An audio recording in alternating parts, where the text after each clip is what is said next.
혜택, 제로, 정보, 제로, 그야말로 취업 준비, 제로인 취준생을 위한 취업 정보쇼 취업을 부탁해. 네, 오늘도 취업의 문을 향해 힘차게 달려볼까요?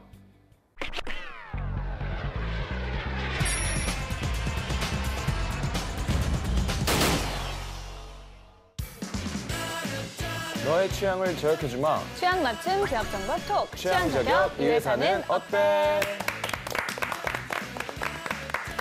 네, 오늘도 저희와 함께 해주실 분들 소개할게요. 취향 저격수 양상국형, 취업 컨설턴트 홍기찬 쌤, 빅데이터 전문가 전민기 쌤, 캠퍼스 특파원 박은송 학생 나왔습니다. 안녕하세요. 반갑습니다. 안녕하세요. 운명인지 모르겠지만 우리 은송 학생님하고 저랑 옷 색깔이 오늘 똑같네요. 네, 그러게 운명인가 봐요. 그러니까요. 저번에 우리 그 형 이름이 기억이 안 나네요, 갑자기. 영훈이 형이에요. 네. 영훈 학생님이랑도 옷이 좀 비슷했는데 네. 또 우리 은송 학생님이랑 또 비슷하네요, 오늘. 네, 이제 하늘이 내려주신 MC 박재정. 하늘에서 네, 그러니까요. 하늘에서 온 박재정입니다. 자, 오늘 취향 저격 기업 알아봐야죠. 오늘의 기업은 어딘지 화면으로 만나보겠습니다.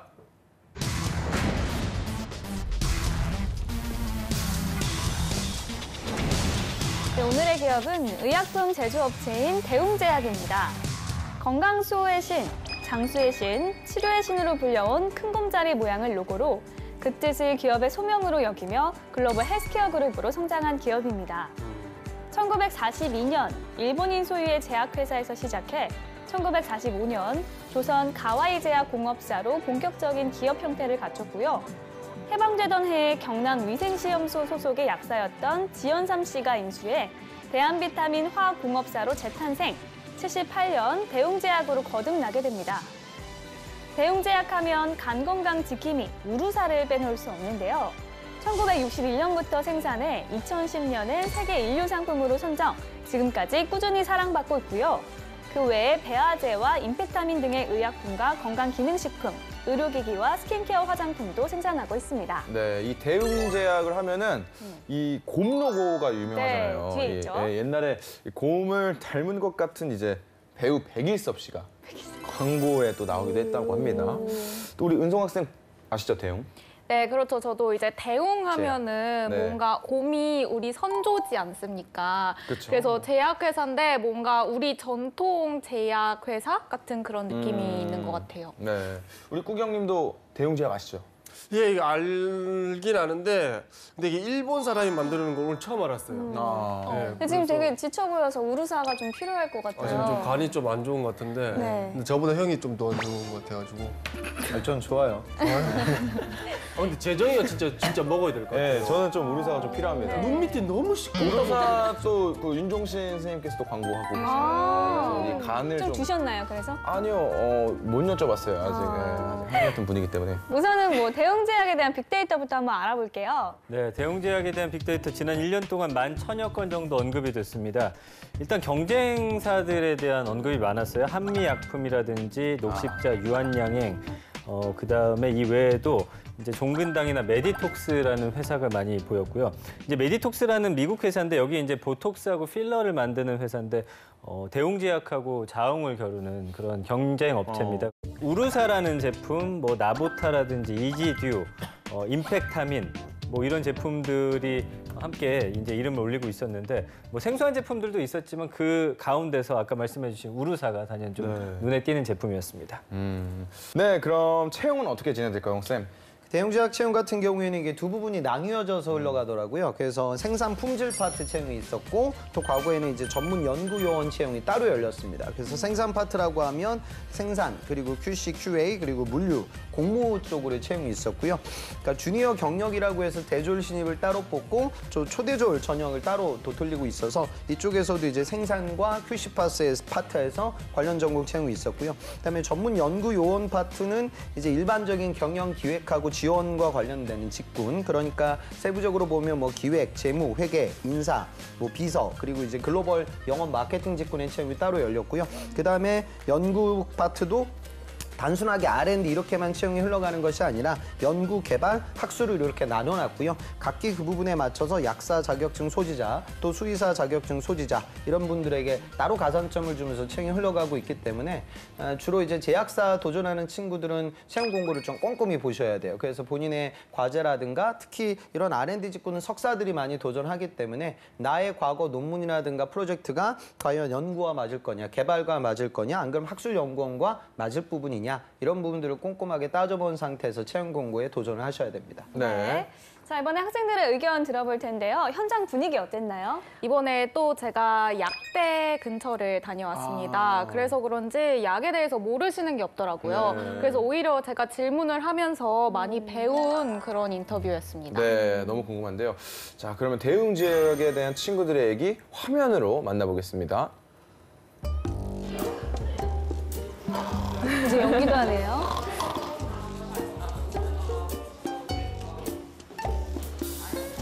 누가 때렸나? 제가 너무 피곤해서 잠이 잠깐 들었는데요.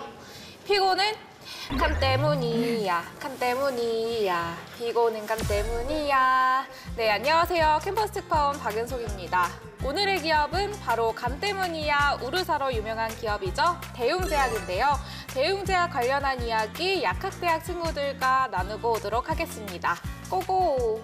약학대학이면 주로 어느 쪽으로 취업을 하나요? 제약회사에 취직을 하거나 아니면 졸업 후에 대학원 진로를 많이 가는 학생들이 많아요. 제약회사 하면은 몇 가지가 좀 떠오르시나요? 대웅제약이나 한미약품 정도 생각하고 있어요. 그럼 본인이 가장 가고 싶은 기업은?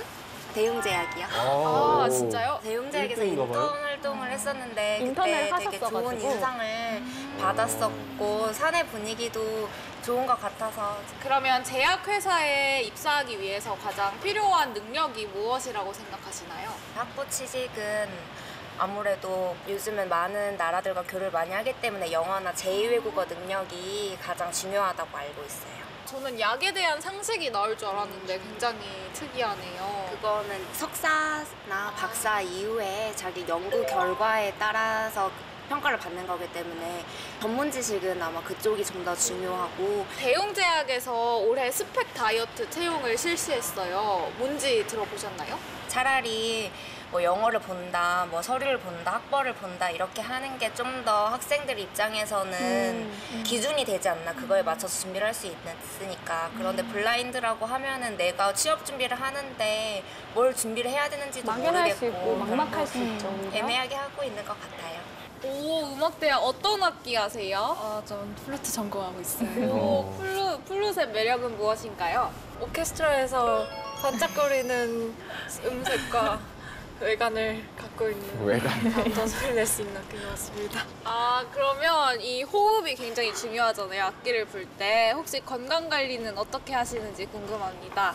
예전에는 운동도 하고 뭐 그랬던 것 같은데 지금은 그냥 약, 비타민 이런 거 먹고 그런 것 같아요. 오, 영양제 잘 챙겨 드시나요? 네. 우루사는 아직 네, 아직 거기까지는 네. 우루사 광고는 아시죠? 네네. 한데 언니. 많은 광고를 만들고 있는데 좀 이미지가 어떤지 궁금해요. 조금 더 친근하게 다가올 수 있는 것 같아서 광고에서는 되게 긍정적인 평가가 저는 된다고 생각합니다. 제가 생각하는 그 한약 맞나요? 한의원에서 그거는 지원으로 약학대학에서 한약을 취직을 어느 전공하시는 쪽으로 하나요? 분이에요. 제약회사나 아니면 뭐 공기업 하거나 아니면 약국을 차리고 제약회사는 근데 알약을 보통 만들잖아요. 네. 근데 한약이랑 어떻게 연관이 되는지 궁금합니다. 뭐 식물이나 동물 같은 데서 추출해서 만들 수 있는 약들도 있거든요. 천연물 제재 가지고 배우는 게 많다 보니까 그런 약들 만드는데 저희 과 학생들이 많이 도움이 된다고 알고 있어요. 약에 대해서 오랫동안 공부하시는 이유가 있으신가요? 대학교 들어와서 신약 개발 그런 쪽에 이제 관심이 많이 생겼고 그것을 위해서는 좀 더 공부가 필요하다고 생각이 들어서 가고 싶은 곳 3가지만 꼽아주실까요? 3가지요.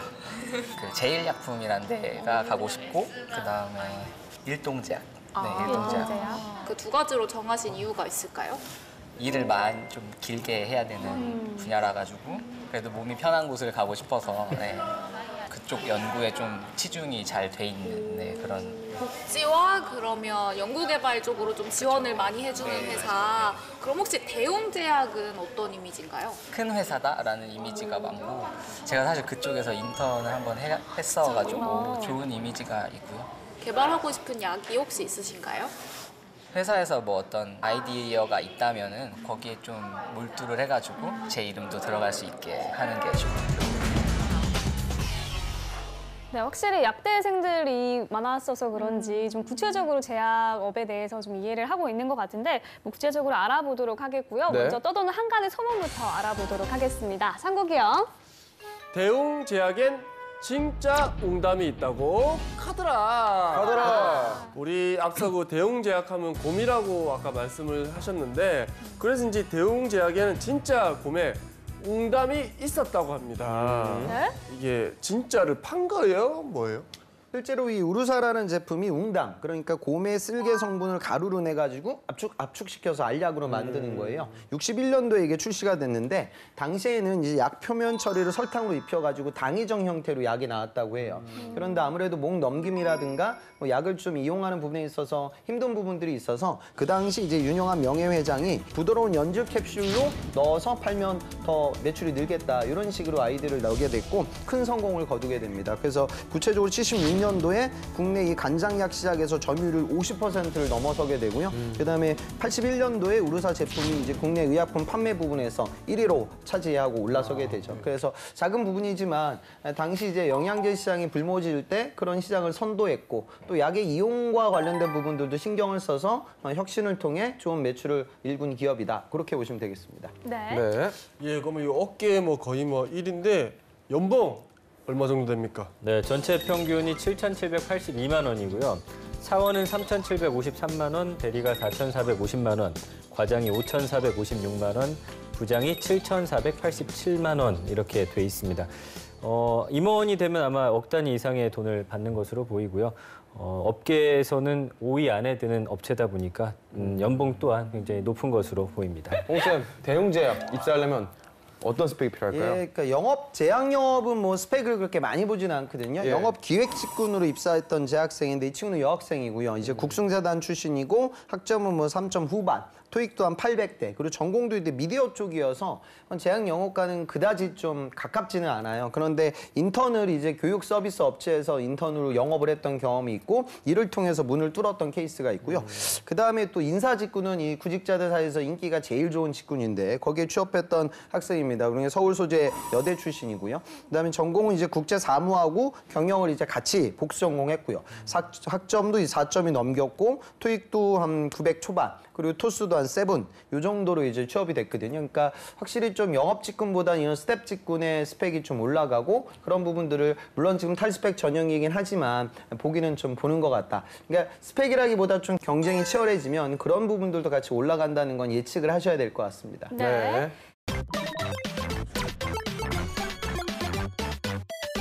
자, 이번엔 기업에 대해 좀 더 깊숙이 알아보도록 하겠습니다. 핫한 키워드로 기업을 저격해보는 시간이죠. 상국이요. 네, 키워드로서 기업을 저격해 보도록 하겠습니다. 꾸기의 해시태그! 첫 번째 해시태그 보도록 하겠습니다. 짜잔! 짜잔! 샵 대웅제약에서 일하기 샵 유튜브 홍보입니다.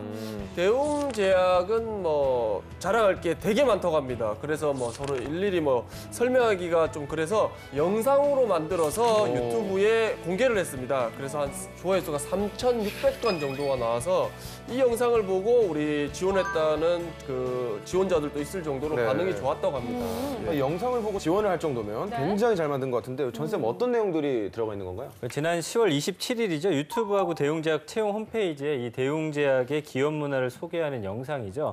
대웅제약에서 일하면 어떨까라는 영상을 그런 공개했습니다. 영상이 있어요? 하루 동안 이 한 사원을 따라가면서 이 안에 있는 뭐 사무실이라든지 여러 가지 제도를 좀 간접적으로 볼 수 있는 그런 영상이고요. 역량만 있으면 본인이 가장 잘할 수 있는 직무에 스스로 도전하고 선택하고 있다라고 하면서 본인들의 어떤 직무급 제도 같은 것을 보여주고요. 자율성과 몰입을 통해서 업무 효율을 높이는 어떤 본인들의 사무 공간도 또 깔끔하게 보여주고요. 다양한 업무에 도전할 수 있는 경력 개발 프로그램이 있습니다. CDP라고 자체적인 프로그램인데 이게 또 어떻게 이루어지고 있는지를 또 소개를 하고 있고요.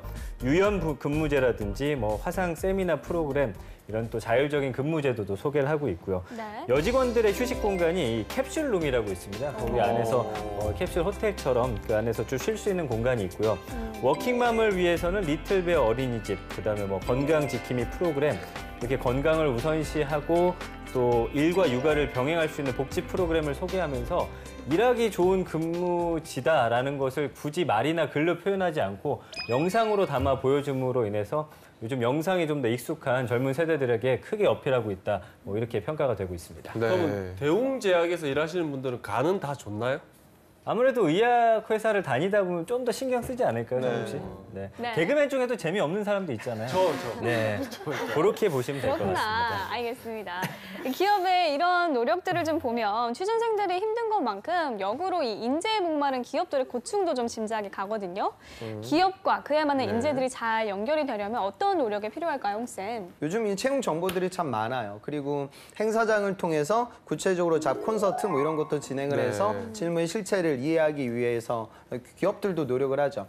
근데 좀 아셔야 되는 부분은 이런 식으로 제작이 되는 동영상은 여러분들만 보는 것이 아니라 여러분들의 경쟁자들이 죄다 보거든요. 그러니까 당연히 이런 것들도 꼼꼼히 살펴봐야 하지만 취업은 차별성이니까 현직자들의 목소리를 듣기 위해서 노력을 하는 것이 더 중요하다는 점은 이해하셨으면 좋겠습니다. 네, 알겠습니다. 자, 다음 해시태그 보겠습니다. 네, 다음 해시태그 보도록 하겠습니다. 샵 너를 보여줘. 샵 합숙 면접입니다. 요즘에 뭐 몇몇 기업들이 하고 있는데요. 대웅제약도 2차 면접을 1박 2일 합숙으로 진행한다고 합니다. 예, 지금 생각만 해도 약간 싫은데 여기서 각종 방법으로 평가를 하는데 취준생들은 여기서 이제 자신의 모든 역량을 어필할 수 있도록 치열하게 경쟁을 해야 한다고 합니다. 네. 윤종아 씨 1박 2일 면접 진행한다면 잘할 자신 있어요?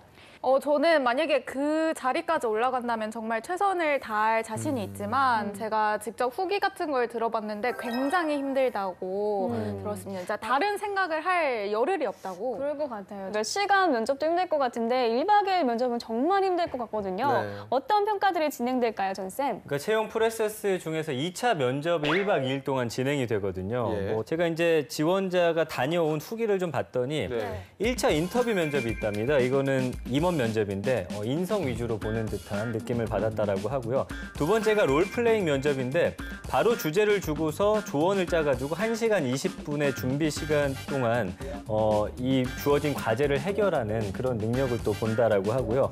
세 번째로 2차 인터뷰 면접인데 영업본부장이라든지 소장님들이 들어와서 실무와 관련된 면접, 역시 인성과 함께 보고요.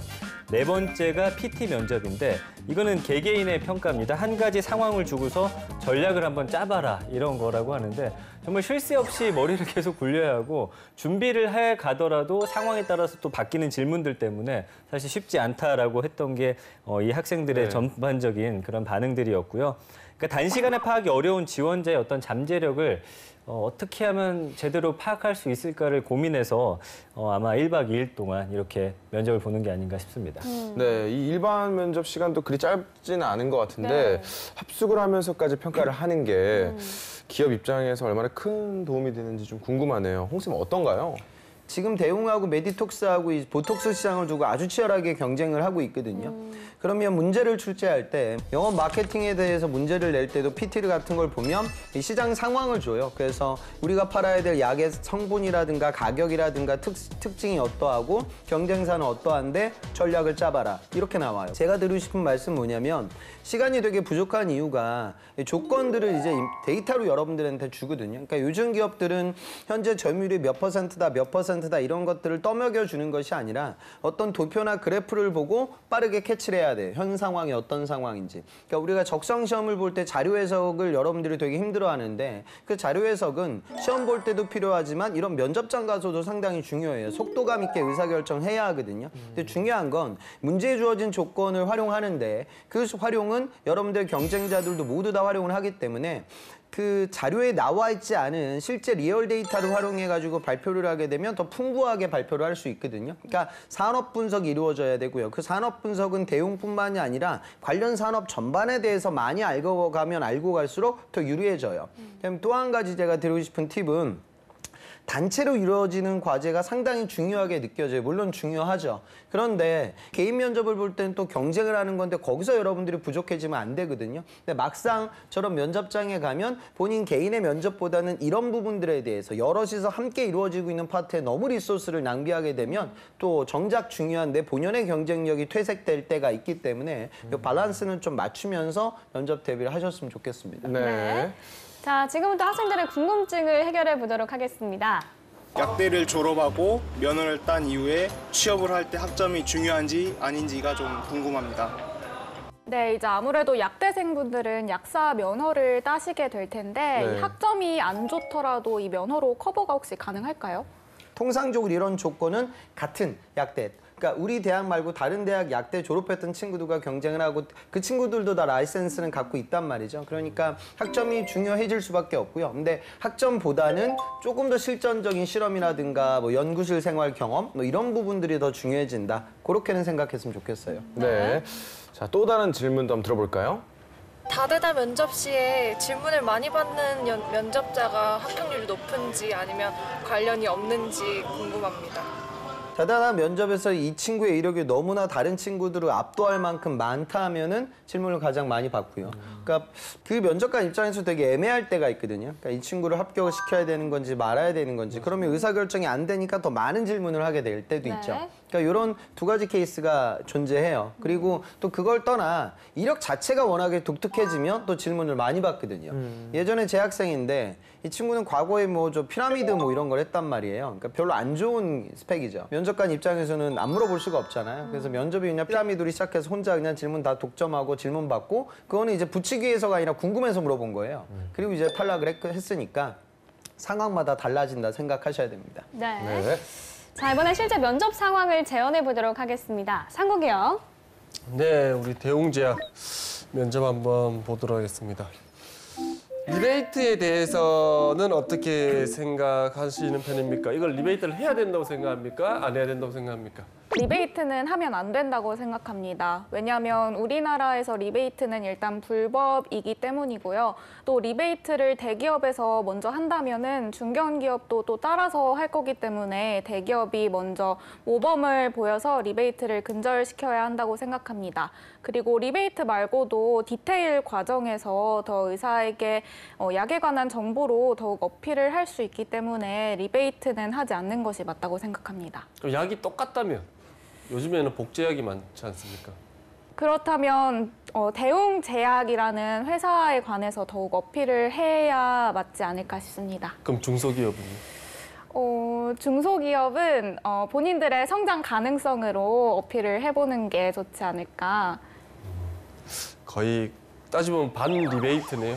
기업의 이미지로. 근데 리베이트는 돈이나 상품이 오가는 것이잖아요. 저는 그것은 맞지 않다고 생각합니다. 네, 알겠습니다. 우리 간 치료제는 우루사가 사실 고혈압에도 좋거든요. 근데 간의 다른 기능을 좀 강구하기 위해서는 어떻게 하는 게 좋을 것 같습니까?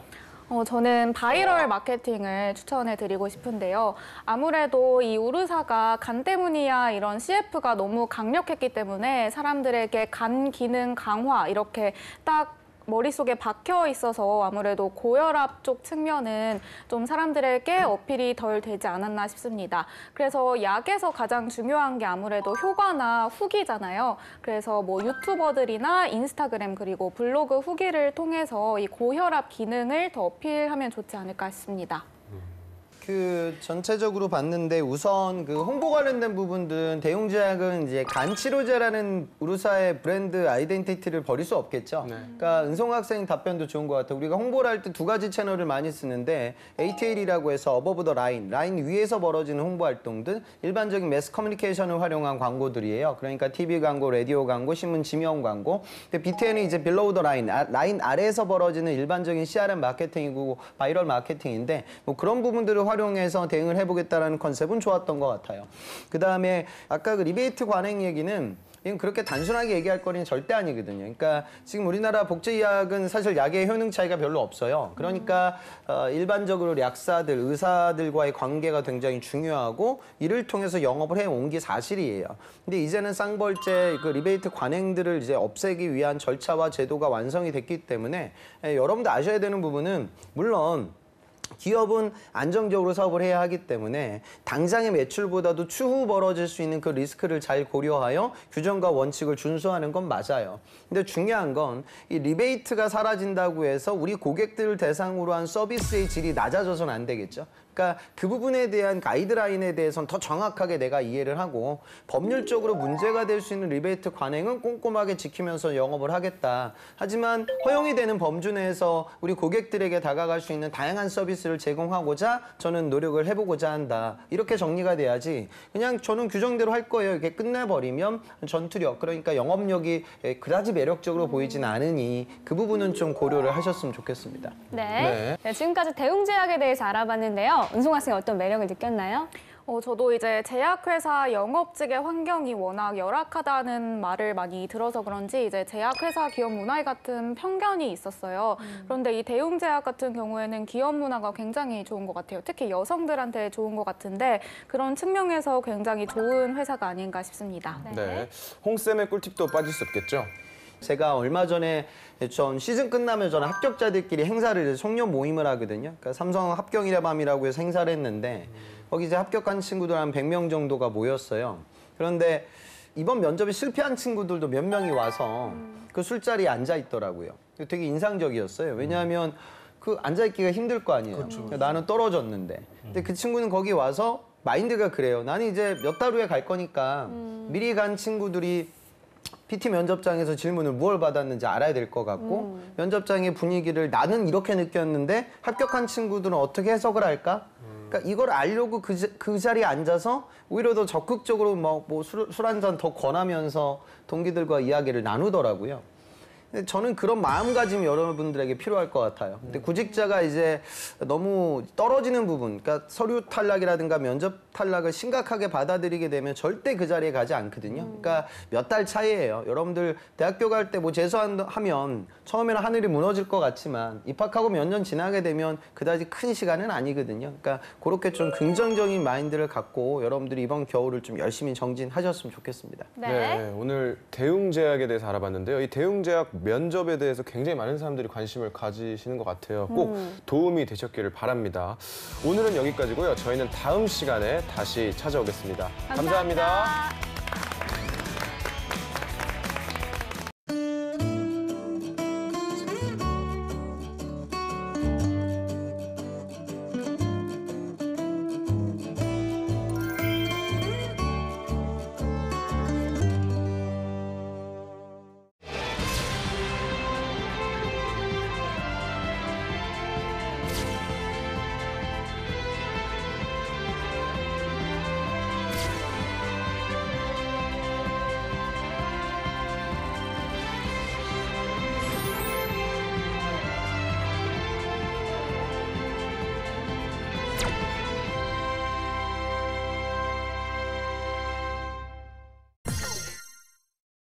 같은 경험을 가지고 어떻게 역량을 표현할지 스펙이 나는 없다고 생각하는 친구들, 흔한 소재를 가지고 어떻게 좀 귀한 소재로 만들 수 있냐.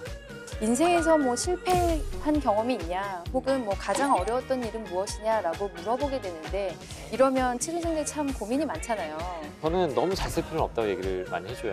네. 그냥 그러면 두 번째 질문으로 넘어가 볼게요. 갈등 관리에 대한 문제거든요. 갈등에 대한 것을 잘 이해를 해야 될 것 같아요, 먼저.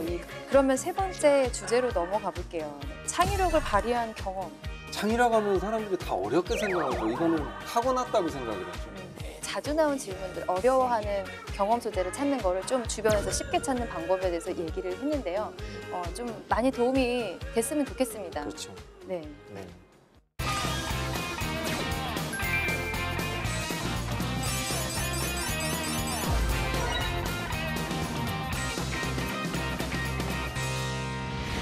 그러면 이제 저희가 경험 소재에서 역량을 찾는 것들은 여기까지 얘기를 나눠보고요. 네. 그 다음에 또 우리 취준생들이 어려워하는 것들이 있잖아요. 네, 그 갈등 관리, 그리고 실패 경험, 창의력을 발휘한 경험인데 먼저 그 실패 경험에 대해서 얘기를 해볼게요. 네, 인생에서 뭐 실패한 경험이 있냐, 혹은 뭐 가장 어려웠던 일은 무엇이냐라고 물어보게 되는데 이러면 취준생들이 참 고민이 많잖아요. 네. 특히 그 자기소개서 항목이나 질문에 보면 항상 이게 강조가 됐죠. 인생에서 가장 큰 실패. 네. 그러다 보니까 이제 두 가지 중에 하나를 선택하는 것 같아요. 첫 번째는 내가 생각하는 실패는 요건데 이거는 굉장히 큰 실패가 아니라고 생각할 것 같아요. 그러다 보니까 이걸 감추고 딴 거를 들이대는 거죠. 그런데 면접 평가자들은 그걸 눈치를 채더라고요. 저도 마찬가지예요. 저 사람은 저게 분명히 큰 실패가 아닌데 이걸 얘기를 했구나. 그래서 좀 압박을 해보잖아요. 아닌 거야. 그런 예가 어떤 게 있었냐면 뭐 자기가 뭐 수업 시간에 발표하는 게 인생의 가장 큰 실패였대요. 그래가지고 내가 하도 이상해서 그 정도 실패밖에 안 겪은 사람이 어딨냐 그랬더니 나중에 뭐라 그러냐면 저는 사실 편입할 때가 가장 힘들었다 얘기를 하더라고요. 근데 진실성에서 점수가 깎이죠. 그래서 이런 거 조심하셨으면 좋겠고 두 번째는 실패를 자꾸 직무와 관련된 걸 연결시키려고 하는 거예요. 네. 그러니까 여기서는 직무와 관련된 걸 묻는 게 아니라 인생에서 진짜 큰 실패. 그게 상대방이 이게 시시하다 아니다 평가라는 거에 대해서도 우리가 생각하지 않고 진짜 자기 큰 실패를 얘기를 했으면 좋겠습니다. 네.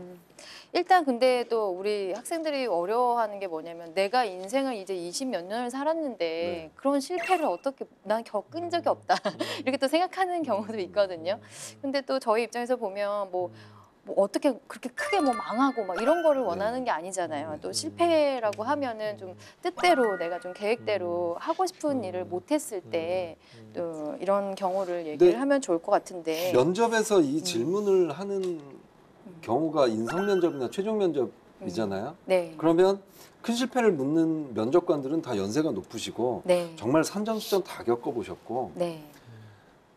정말 우리가 상상도 할 수 없는 큰 실패 많이 겪으셨던 분들일 거예요. 네. 근데 그분들도 20대 뭐 30대 얼마나 많이 겪었겠어 충분히 알고 계실 거고 그렇지만 네. 이분들은 그 실패의 양보다는 실패의 뭐 정도보다는 아무리 작은 거라도 얘가 어떻게 거기서 깨달았고 어떻게 문제 해결을 얘기를 했고 아까 공모전에서 나왔던 얘기랑 똑같은 것 같아요. 네. 그런 걸 보여주는 게 중요한 거지 실패의 소재거리는 중요치 않다고 생각합니다. 네, 맞습니다. 일단 이런 거 실패나 어려움을 물어보는 게 질문의 의도가 뭐 우리 그 한마디로 얘기하면 회복 탄력성, 위기 대처 능력이라든지 뭐 문제 해결 능력이라든지 그런 것들을 보기 위함이잖아요.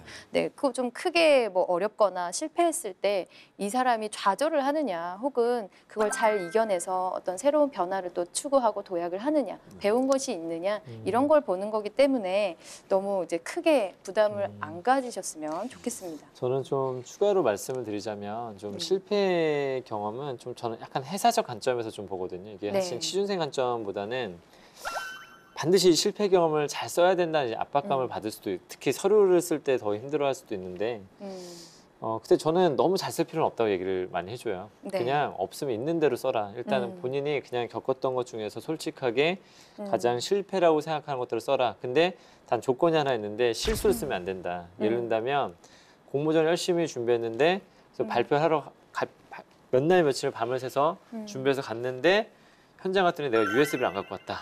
그래서 큰 실패를 그건 겪었다. 실수죠, 실수. 네, 그래서 근데 학생들이 생각보다 실수를 너무 많이 써요.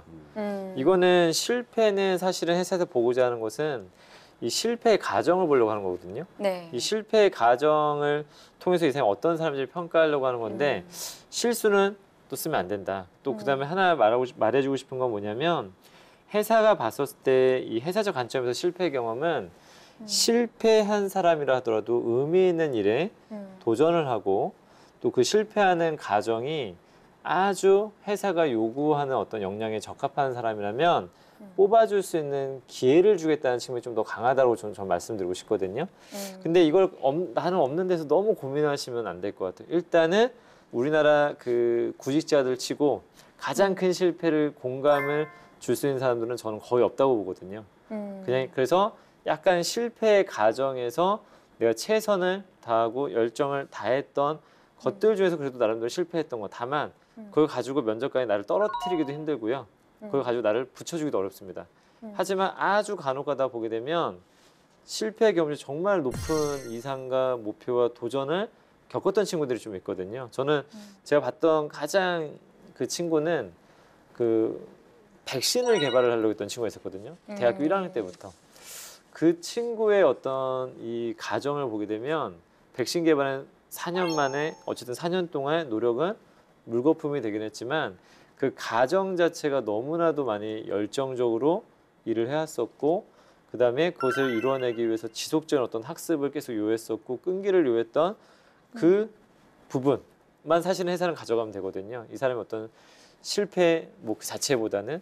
그래서 사실은 이거를 제가 수많은 학생들과 인터뷰를 했지만 사실은 실패의 경험을 가지고 공감을 주기는 솔직히 좀 어려운 약간 소재. 그리고 조금은 본인이 약간 이제 프로젝트라든지 본인이 했던 것이 나름대로 실패라고 생각했던 부분에서 약간 담담하게 좀 기술할 필요는 있지 않을까라는 생각이 좀 듭니다. 네. 그 취준생들 입장에서는 그러면 어떤 것들을 소재로 하면 좋을까? 그게 참 고민이 될 것 같아요. 맞아요. 네. 또 프로젝트 경험도 그렇죠. 얘기하셨고 또 어떤 것들을 좀 소재로 활용하면 좋을까요? 한 친구는 진짜 솔직하게 썼어요. 자기는 공부를 잘해왔는데 고등학교 때 정말 성적이 막 너무 많이 떨어져가지고 네. 충격을 받아서 그런데 자기 스스로 문제를 한번 원인을 한번 분석을 해본 거예요. 왜 떨어졌을까? 그랬더니 체력이 약하다. 그래가지고 그때부터 자기는 달리기를 시작을 했다. 그리고 마라톤 완주까지 했다. 이런 소재거리도 있었거든요. 네. 그래서 좋은 평가를 받았는데 저도 좀 그 부분에 좀 공감을 하고 있는데요. 실패 굉장히 좋은 실패다. 아까 말씀드린 백신을 개발하고 있는데 사실 그 과정에 대해서 그림을 그리고 어떻게 이뤄왔는지 봤지만 실패했다. 그리고 이걸 통해서 난 무엇을 배웠다. 정도만 해도 사실은 엄청난 공감을 줄 수 있거든요. 네. 근데 이게 우리가 약간 소스가 대부분 약하단 말이죠. 뭐 엄청난 실패는 별로 없거든요. 네. 그랬을 땐 사실은 실패를 통해서 그 과정을 알려주고 아까처럼 무엇을 배웠다, 나의 원인을 분석을 했다 한 다음에 적용점에 대한 부분이 나오는 게 가장 좋습니다. 내가 실패가 너무 강하지 않았을 때는 이 실패 그 자체를 가지고 뭔가 상대방을 설득하기 어려울 때에는 실패에서 배웠던 부분을 분석을 해서 그 분석해서 내가 알게 된 부분에 대해서 다른 어떤 분야에 이것을 적용해갖고 성공적으로 뭔가를 해봤던 수행했던 경험을 말한다면 그게 제가 봤을 때는 가장 제 생각으로는 좀 최선이 아닐까라는 생각이 좀 들기도 합니다. 네. 뭐 일반적으로 또 이렇게 크게 내가 경험이 없다라고 하는 취준생들 같은 경우에는 내가 꼭 가고 싶은 회사에 지원을 했는데 탈락했던 사례.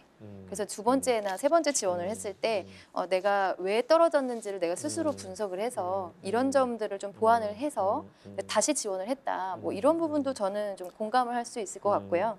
뭐 그리고 뭐 전공 그런 과제를 하면서 잘 안 됐거나 실습을 하면서 좀 안 됐던 것들을 내가 뉘우치고 다른 기술을 적용을 해보거나 실패를 했을 때 두 번, 세 번 해서 그걸 꼭 완수를 했던 그런 경험도 저는 좋을 거라고 생각이 들어요. 네. 그래서 저는 이런 항목들 볼 때 살면서 가장 큰이라는 부분을 너무 좀 제거하고 봤으면 좋겠다. 그래서 내가 했던 실패 중에서 공감 갈 만한 정도의 이야기 수준이지 살면서 가장 큰 실패라고 하기에는 살면서 가장 큰 이 말을 좀만 제거하고 좀 보면 조금은 마음 편해질 수 있지 않을까라는 생각이 좀 듭니다.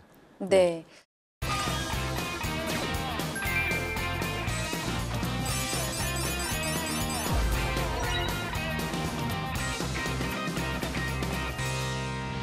그러면 두 번째 질문으로 넘어가 볼게요. 갈등 관리에 대한 문제거든요. 네. 갈등에 대한 것을 잘 이해를 해야 될 것 같아요. 먼저 이 갈등은 사람 문제인데 뭔가 어떤 환경에서의 어려움을 얘기를 하는 게 있거든요. 근데 그건 문제 해결이잖아요. 그래서 사람과의 어떤 관계에서 대인 관계 혹은 이해 관계자들과의 관계에서 어려움이 있었는데 어떻게 그걸 원만하게 잘 해결했느냐 그걸 보는 거잖아요. 네, 그래서 이 갈등 관계에 대해서 좀 얘기를 해보면 좋을 것 같아요. 그러니까 이 갈등이라는 건 직업기초 능력에도 있죠. 대인관계 능력에도 있는데 갈등은 이런 걸 왜 물어보냐면 이게 다 직무 상황에서 벌어진 일들이에요.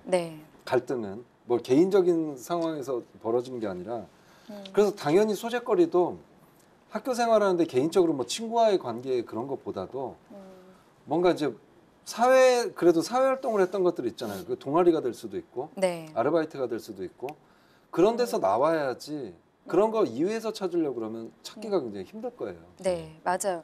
그래서 타인을 먼저 이제 배려해주고 관계를 원만하게 해결했던 경험이 좀 있었으면 좋겠는데 조직에서 조직 적응력이나 적합성을 좀 확인하고자 하는 의도가 있잖아요. 그래서 저는 그 또래의 관계도 좋지만 좀 나이가 있는 분들과 함께 했던 뭐 아르바이트를 하면서 고객을 상대했던 경험 아니면 상사를 했던 경험이라든지 아니면 선배들과 같이 했던 뭐 프로젝트 경험 뭐 이런 것들을 좀 소재를 잡아도 좋을 것 같아요. 그다음에 또 이 갈등에 대해서 좀 더 이야기할 때 대체로 약간 이런 경우들이 많아요. 갈등은 분명히 소재가 있거든요. 네. 사람들은 갈등을 겪을 수밖에 없잖아요. 네. 저희도 갈등을 겪듯이. 네. 저희가 언제 보이지 않는 갈등.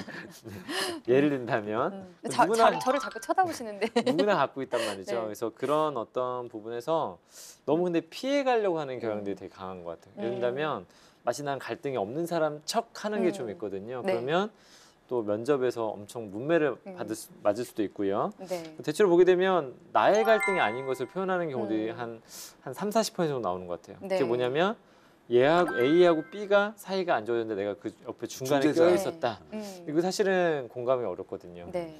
그래서 내가 겪었던 갈등 맞아요. 이어야 된다라고 좀 말씀을 드려보고 싶고요. 그 다음에 좀 제가 약간 피하라고 하는 것들이 좀 있어요. 뭐냐면 또 갈등에 대해서 잘 얘기하다 보면은 이 사례는 많지 않죠. 10% 정도의 확률로 나오거든요. 약간 조금은 이제 뭐랄까요. 너무 솔직한 친구인데 나로 인해서 갈등이 유발된 거. 사실은 나로 인해서 갈등이 유발된 거를 할 필요가 없거든요. 네. 네, 그래서 그런 것들은 오히려 갈등을 조정한다기보다는 갈등을 불러일으킬 것 같은 느낌을 주는 사람들도 있습니다. 네. 그래서 그런 것들은 잘 피하는 게 좀 중요하고요. 특히 이게 그 직업 기초 능력에서 굉장히 잘 설명이 되어 있거든요. 직업 기초 능력에서 갈등 관리에 보게 되면은 좀 더 자세히 보게 되면 거기에 타인의 감정을 이해한다. 그쵸. 상황을 이해한다. 사실 이게 가장 핵심이거든요. 갈등을 겪었을 때 갈등을 상대방을 이해하고 감정을 이해하고 그 문제에 대해서 지속적으로 적극적으로 이야기하면서 피드백하면서 좀 관계를 개선할 수 있는 사실 이건 어느 정도 답이 나와 있는 이야기라서 문제를 해결했던 경험을 쓴다면 그래도 좋은 소재가 나오지 않을까라는 생각이 좀 듭니다. 거기 전략까지 나오잖아요. 그래서 위닝 전략을 이제 그쵸. 할 수 있도록. 그렇죠. 네네. 그러니까 주로 할 수 있는 소재가 팀 과제 같이 하면서 네. 하고 싶은 주제나 뭔가 역할이 각자 다른데 그거를 어떻게 조정을 했느냐인데 그러니까 몇 번 제가 이제 자주 듣는 얘기가 뭐냐면 그거를 하기 위해서 다수결로 해결을 했다. 아, 굉장히 좋지 네. 않습니다. 정말 좋지 않죠. 그런 거 아니면은 내가 하고 싶은 주제를 그러니까 하기 위해서 당하기 위해서 만장일치로 하기 위해서 동의를 얻기 위해서 내가 자료를 막 작성해가지고 그걸 해가지고 그래 네가 해라 이렇게 모두가 해준 거죠. 근데 그런 이야기를 들었을 때 저는 너무 자기 주장이 강한 건 아니냐. 맞습니다. 그런 친구들 예. 종종 있습니다. 그러니까 그래야 돼요. 이 갈등을 타인을 부정적으로 묘사하는 것도 해서는 안 되고 네. 이 과정을 통해서 상대방도 뭐 얻었고 나도 얻었다. 이게 나와야 되는 거예요. 네. 직업기초능력에선 아까도 제가 말씀드렸죠. 위닝 전략이라는 게 그런 거거든요. 꼭 그런 소재를 좀 찾으셨으면 좋겠습니다. 그래서 좀 갈등은 사실은 학생들한테 이 주제에 대한 어떤 내용 프로세스를 이해시키면 굉장히 잘 쓰는 영역 중에 좀 하나인 것 같고요. 하지만 좀 이걸 잘못 생각하게 되면 좀 엉뚱한 답이 좀 나오는 경우가 있다라고 말씀을 드려보고 싶습니다. 네. 사람 문제라는 거 그리고 너무 머리로만 해결하려고 하지 말았으면 그렇죠. 좋겠다. 그렇죠. 그런 얘기를 좀 해주고 그렇죠. 싶어요. 네.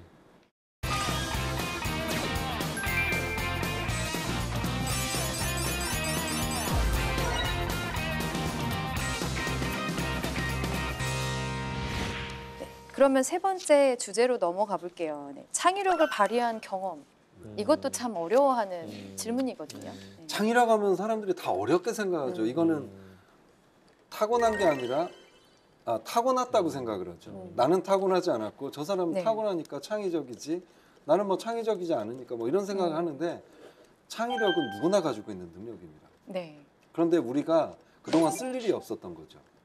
우리는 논리적 사고력만 가지고 지금까지 살아왔거든요. 네. 제가 간단한 퀴즈를 내보면 1 더하기 1은? 그렇죠. 우리는 문제 앞에서 항상 논리적 사고력으로 답을 얘기를 했어요. 그래야 인정을 받고 그랬는데 1 더하기 1은 2라는 건 논리적 사고력에서는 100점입니다. 네. 근데 비판적 사고력이 뭐라 그러냐면 왜 1 더하기 1은 2야? 다른 방법 없어? 그럴 때 나오는 답이 창의력이거든요. 1 더하기 1은 2가 아니면 뭐가 될까요? 왜 갑자기 면접을 보시죠? 아니 그러니까 이제 다른 거 제가 면접 보는 게 아니라 1 더하기 1은 귀요미가 될 수도 있고 11이 될 수도 있고 이게 창의적인 답변인 것 같아요. 그래서 창의력 관련해서 소재를 얘기할 때 그 해결의 과정이 배웠던 거, 어떤 논리, 이론에 의한 거, 이런 법칙에 의한 사례면 쓰지 않는 것이 좋습니다. 네. 참 그 새로운 생각을 하거나 의견을 낸다는 거에 대해서 좀 되게 어려워하는데 사실은 그 창의력 관련된 소재가 내가 새로운 걸 만들어내는 게 아니잖아요. 그렇죠. 기존의 어떤 시스템이나 환경을 조금 개선해 보거나 좀 변화를 시켰던 경우 혹은 내가 조금 비판적으로 생각을 해서 문제점이라고 생각을 하고 그걸 좀 해결해 본 경험 이런 것들이 있는데 가장 제가 평범하지만 대학생들이 할 수 있는 그런 경험 중에 하나가 뭐냐면 아르바이트를 하면서 본인이 이제 주문을 받는 거예요. 주문을 받고 이제 서빙도 해야 되는데 사람들이 메뉴를 보고 너무 오래 고른다는 거예요. 네가 골라 아무거나 네가 골라 계속 이렇게 하니까 너무 답답한 거죠. 자기는 성격도 급하고 혼자 이걸 다 해내야 되는데 이 시간을 단축하자. 그래서 추천 메뉴판을 하나 만들어서 코팅을 한 거예요. A4 용지에서 뭐 베스트 메뉴 뭐 이런 거를 해서 내가 그 시간을 단축시켰다. 사실 이런 것도 창의적인 그러니까 다른 방식을 문제 한 거죠. 해결이거든요. 네. 그러니까 기존 방식에서 다른 걸 한 거잖아요. 그래서 다른 성과물이 나온 거잖아요. 그쵸. 메뉴판. 그러니까 뭐 이런 것도 창의적인 거고. 그래서 좀 창의력이라고 하게 되면 자꾸 한국 사람들은 그쵸, 세상에 없는 걸 만든 그렇게 되면 또 스티브 잡스 막 이런 걸 막 너무 연상하다 보니까 너무 거창한 것들에 대해서 생각할 수 있는데 약간은 내가 하고 있는 일에 대한 어떤 프로세스를 예를 들면 5단계에서 뭐 3단계로 나눠버린다든지 뭔가 아까 시간을 줄인다든지 인력 소모를 좀 더 줄인다든지 뭔가를 내가 어떤 일을 해야 될 때 조금이라도 효율적으로 했던 일들 조금이라도 효율적으로 해서 시간을 벌든 아니면 비용을 벌든 인력을 좀 더 약간 10명이 할 걸 5명이 했다고 하든 좀 이런 관점에서 좀 찾아주시면 좋지 않을까. 그래서 저는 또 어떤 것들을 또 많이 얘기했냐면 그냥 하나만 가지고 뭘 바꾼 걸 얘기하기보다는 또 A가 있고 B가 있는데 이 두 개를 접목해서 뭔가 새로운 것을 좀 만들어냈던 맞아요. 사실은 이런 식으로 접근하는 것도 되게 많이 있을 수 있거든요. 맞아요. 그 융합적 사고나 그렇죠. 결합 그렇죠. 그런 부분에서도 사실 새로운 걸 탄생할 수 있기 때문에 요즘 다 그렇죠. 그런 걸 시도해서 성공한 사업들이 많죠. 예를 들면 피자집과 핸드폰 가게가 같이 해서 시너지를 낸다든가. 그런 게 힌트가 될 것 같아요. 네. 그렇죠. 그래서 뭐 그 우리 학생들이 취준생들이 일상생활에서 어떤 좀 편리하게 좀 하고 있는 거라든지 아니면 뭐 일정 관리를 할 때 내가 조금 더 편안하게 한다든지 뭐 여러 가지가 있을 것 같아요. 제가 그 봤던 사례 중에는 사실 창의적인 건 논리적인 거를 당연하게 생각하지 않는 거거든요. 이게 청개구리예요. 1 더하기는 2가 아니야. 딴 걸 자꾸 찾는 거거든요. 그런 것도 있었던 것 같아요. 자기는 항상 공부를 할 때는 새벽에 영어 공부를 하고 저녁에 전공 공부를 했는데 옆에 친구를 보니까 바뀐 거야. 그래서 새벽에 전공 공부를 해보고 저녁에 영어 공부를 했더니 점수가 오르더라. 이것도 하나의 창의적인 기존의 방식을 바꿔본 거죠. 얼마든지 찾아낼 수 있어요. 또 그런 경우도 있어요. 모방은 창의의 어머니다. 지금도 하나의 모방의 사례인데 제가 치킨집 아르바이트를 하는데 왜 우리 쪽은 안 되고 바로 옆집은 잘 될까 봤더니 우리는 치킨을 안쪽에서 튀기는데 여기는 앞에서 튀기는 거야. 그래서 냄새 마케팅을 하는 거야. 그럼 우리도 한번 건의해서 바꿔봤다. 그냥 마음속으로 바꾸는 게 좋은 게 아니라 생각만 하는 건 아니죠. 창의성은 용기니까. 그래서 사장님한테 건의해서 바꿔봤다. 이런 것도 좋은 소재가 될 수도 있어요. 이전에 한번 또 그랬던 사례가 하나 있었어요. 발렌타인데이 때 한번 어떤 친구가 이제 그 혼자 어떤 초콜릿 같은 걸 이제 판매를 하려고 했던 친구가 있었는데 어떻게 이걸 마케팅을 할 것인가에 대해서 봤는데 생각보다 너무 많은 업체들이 있고 자기가 만든 것들이 그렇게 막 되게 가치 있어 보이지 않고 했을 때 영업 전략을 어떻게 짰냐면 이 친구는 술 취한 사람을 공략하자. 남자들이 술을 늦게 11시 막 10시 하는데 오늘 발렌타인데이예요. 근데 술이 취했어요. 그런 사람들한테 지금 부인한테 잘 보여야 되니까 이걸 했더니 뭐 아저씨들이 그냥 바로바로 산다고 하더라고요. 약간 술 취하게 되면 약간 이성적 사고가 좀 잘 멈추게 되고. 그 좀 윤리적으로 뭔가 문제는 아니 없겠죠? 그건 아니라 네. 이제 그런 어떤 사람들이 어떤 그런 존재한다. 시장에서는 뭔가 비논리적으로 뭔가 행동하는 사람들이 있고 네. 또한 많은 사람들이 철수하는 어떤 시간에 네. 장사를 그때 한 10시 이전에 안 하잖아요. 근데 10시 이후에 오히려 좀 술을 좀 이렇게 약간 많이 드신 분들한테 뭐 꽃이라든지 이거 했더니만 사람들이 굉장히 쉽게 산다. 왜냐하면 지금 빨리 이거라도 갖고 들어가야 되는데 근데 그렇게 해갖고 이렇게 완판을 시켰다 했던 소재가 있던 친구도 있었거든요. 판단이 살짝 흐려졌을 때. 네, 그래갖고 약간 그런 것들을 파고들었고 시장에서 좋은 효과를 어떻게 보면 시간 마케팅이고요. 어떻게 보면 어떤 타겟에 대한 정확한 이해, 심리적 압박감을 받고 있잖아요. 뭐라도 난 들고 가야 되는데 네, 그런 것들을 잘 이제 활용해서 뭔가 마케팅을 했고 잘 했었다. 그다음에 제가 또 기억나는 사례 중에 하나는 뭐냐면 다이어리를 활용법에 대해서 좀 알려줬던 친구가 있었거든요.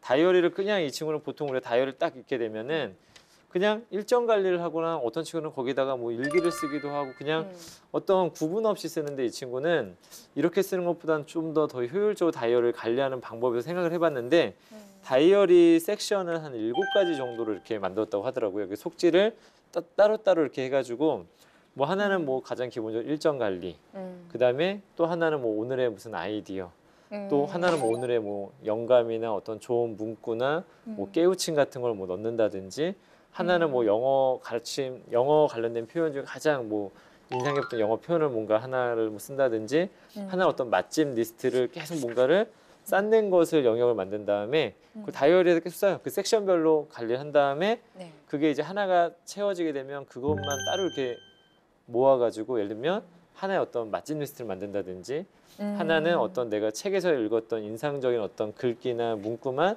모아놓은 장을 만들었는지 하나는 어떤 일기장이 된다든지 해서 뭔가 나중에는 이게 하나의 책처럼 뭔가 만들어져서 좀 정보를 더 잘 활용할 수 있게끔 뭐 했던 사례 같은 것도 뭐 있었던 기억이 납니다. 네. 네네네. 창의력을 키울 수 있는 그 방법, 실천, 행동 중에 하나가 이 바로 메모라고 해요. 그러니까 일상에서 나는 좀 보는 대로 좀 아이디어를 메모를 해서 좀 그걸 좀 비축을 해놓는다. 그게 또 자기만의 지적 재산이고 그쵸. 그런 부분을 좀 표현을 해도 좋을 것 같습니다. 네, 오늘은 저희가 같은 경험을 가지고 역량을 다르게 표현하는 방법 그리고 좀 자주 나온 질문들 어려워하는 경험 소재를 찾는 거를 좀 주변에서 쉽게 찾는 방법에 대해서 얘기를 했는데요. 좀 많이 도움이 됐으면 좋겠습니다. 그렇죠. 네. 네. 많이 도움이 됐겠죠? 완전 네. 믿습니다. 그게 네. 좀 그런 것 같아요. 너무 자기 관점에서 자꾸 이렇게 취업을 준비하기보다는 좀 약간은 다양한 사람들의 어떤 관점을 좀 이해하고 하게 되면 사실은 네. 좀 별거 없었다고 생각했던 사람들이 또 의외로 이 잘만 또 자기를 표현하게 되면 회사에서 되게 좀 필요한 어떤 사람처럼 보여질 수 있거든요. 네. 그래서 좀 자기 표현에 대해서 쓸 때 좀 더 적극적이었으면 좋겠다. 그리고 다양한 관점을 좀 더 이해했으면 좋겠다라고 좀 말씀드려보고 싶습니다. 네. 저 같은 경우는 컨설팅을 하다 보면 분명히 좋은 소재거리가 있는데 나중에 이걸 꺼내는 사람들이 많아요. 그렇죠. 네. 맞아요. 근데 이걸 꺼내기 전에는 탈락을 하다가 이걸 꺼내면 합격하는 경우가 많거든요. 그렇기 때문에 좀 너무 급하게 쓰려고 하지 말고 정말 제대로 한번 자기 인생을 돌아보고 그 여유 있게 썼으면 참 좋겠습니다. 네. 너무 별것 아니라는 생각을 좀 버렸으면 좋겠어요. 네네네, 네. 맞습니다. 네. 내 경험이 별거 아니라고 생각하는 경우가 많잖아요. 그다음에 딱 한 가지 더 알려주고 싶은 게 있는데 사실은 이게 뭐 자기상일 수도 있고 면접상일 수도 있는데 소재 찾기를 처음 할 때 어느 단계에서 소재 찾기를 하는지 잘 생각해 봐야 됩니다. 소재 찾기를 첫 단계가 사실은 사람들이 자소서에서 먼저 시작하거든요. 네. 그럼 자소서의 질문들이 굉장히 제한적이거든요. 몇 개 나오지 않는 제한적인 질문을 자꾸 생각하다 보니까 사고나 생각이나 경험이 거기 안에 갇혀버리거든요. 생각이 좀 확장이 안 되는 경향이 좀 있습니다. 그 사실은 저는 제가 더 효과적인 취업 방법 중에 하나는 뭐냐면 면접을 좀 더 해보는 겁니다. 왜냐하면 쓰는 건 굉장히 시간 오래 걸려요. 근데 말하는 건 사실 굉장히 쉽거든요. 그래서 좀 더 다양한 관점에서 어떤 주제를 가지고 쉽게 말하는 걸 해보고 그 중에서 가장 공감대가 나는 걸 가지고 작성을 해야 되는데 처음에 쓰는 것부터 먼저 하다 보니까 너무 소재 찾기를 어려워하는 경향이 좀 있다. 그래서 저는 또 면접은 훨씬 더 다양한 관점에 좀 질문을 하다 보니까 뭐 100가지면 100가지, 200가지면 200가지 하다 보니까 소재 찾기가 좀 더 수월합니다. 그래서 좀 면접을 좀 더 중요하게 생각하면서 다양한 관점의 이야기를 먼저 한번 해보고 자기를 파악하면 더 좋을 것 같아요. 네. 그러면 좀 더 소재 찾기가 더 쉬워질 수도 있습니다. 네. 2018년에도 변함없이 면사포는 취준생분들을 응원을 하겠습니다. 네, 면사포와 함께 힘내시고요. 취업 준비 열심히 하셔서 꼭 올해는 취업 성공하셨으면 좋겠습니다. 네. 수고하셨습니다. 네, 수고하셨습니다.